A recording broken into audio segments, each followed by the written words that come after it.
Hi moms, good day. So I have been receiving a lot of questions in the past. What's my secret, or what are the things that I am doing? Why am I blessed with so much milk? Okay.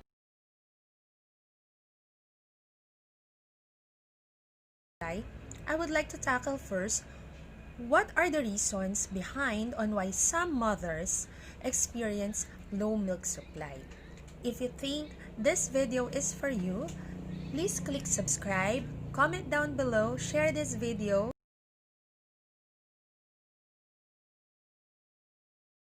Okay. So one of the reasons is that there are some mothers was not able to develop enough glandular tissue. This glandular tissue is necessary for the milk production. Based on my research and some of the readings that I have done in the past, what's the reason behind this condition? There is no clear evidence on why or how this happened to a mother. But yes, this exists. Next one is hormonal problems. So there are mothers whom even before they got pregnant has some hormonal medical conditions. So one of the most common is PCOS or polycystic ovary syndrome or high and low thyroid. Okay, so let me just clear. It doesn't mean that you have PCOS or you have this certain condition as high or low thyroid, you will not be able to breastfeed your child. Because personally speaking, I do have PCOS. Even before, during my teenage years, this is the time where I was diagnosed with polycystic ovary syndrome, and yet I was able to breastfeed my child. So I think this is just one, but not solely the reason on why one has a low milk supply.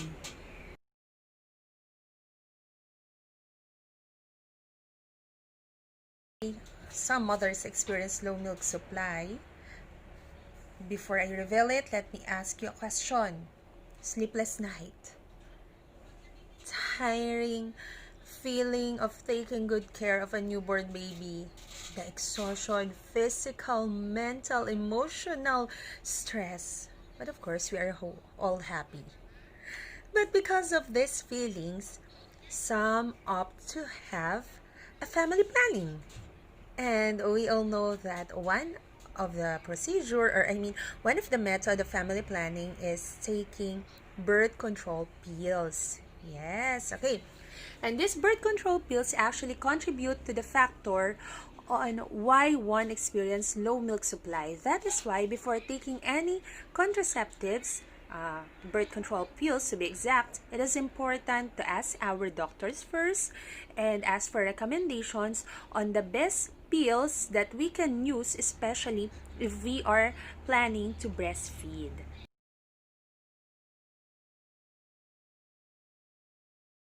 Next, who loves to add parsley on their meal, or who loves drinking tea, particularly peppermint? Did you know that some medications and herbs affects our supply? Some of these medications are maintenance for certain conditions of heart disease, diabetes, high blood pressure. While some who's taking these herbs such as parsley and peppermint, these are culprit in the low milk supply. Well, in my case, during the first part of my breastfeeding journey, I really love drinking green tea. And the flavor of this green tea, it has peppermint on it. Well, I have observed that I have struggled, especially instead of drinking coffee, I drink green tea twice a day. So I really experienced a big drop in my supply. So upon researching it, I have discovered that this particular herb, though healthy in our body, but does not contribute in the abundance of our milk supply. Okay, so now you have enough glandular tissue. You have a lot of letdown. You can see that you really have an abundant milk supply. You don't take birth control pills, you don't have hormonal problems, and at the same time, you're very conscious of your diet and you're not taking any medications or herbs. But why you see it you still experience low milk supply?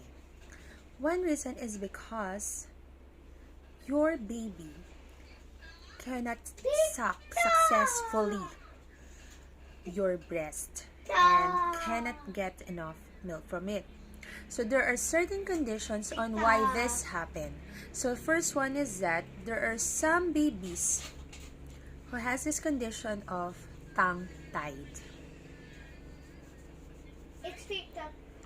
Others have cleft palate or cleft lip. So these anatomical problems or sucking difficulties contributes to low milk supply. So what can you do? This is the time wherein pumping will enter the scene to maintain your supply. If your baby is experiencing these problems, the only way to feed him or her is through bottle. And how can you give your baby your milk? So that's through pumping.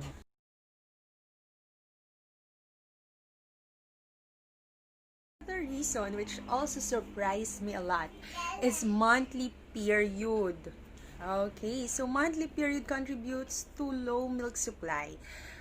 I had my first monthly period after 9 months of giving birth. And I swear, after being able to collect a milk expression of 7 ounce to 10 ounce per pumping session, my goodness, I was just collecting 2 ounce, 3 ounce, and it really stressed me a lot. Only to find out that once you have your monthly period, it will really affect your milk supply. But definitely, it will come back after that certain period of that menstrual period.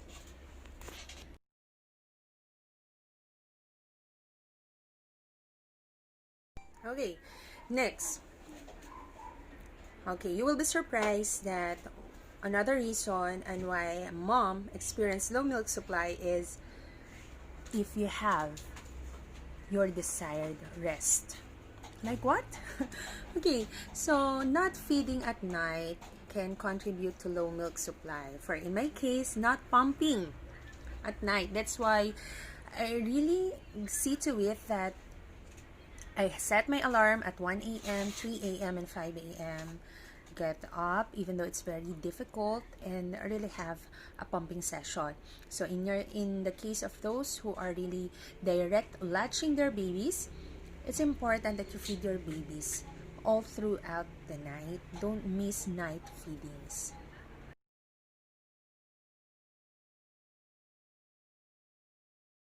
Last but not the least is giving supplementation. Not on the part of the mother, but on the part of the baby. So what is this? So there are some mothers because they think they have low milk supply, opt to give their babies formula. And because of this, because of giving formula to your baby, which makes it a categorization of mixed feeding, you see, your body signals your brain that there's less demand. So less demand, less production of milk.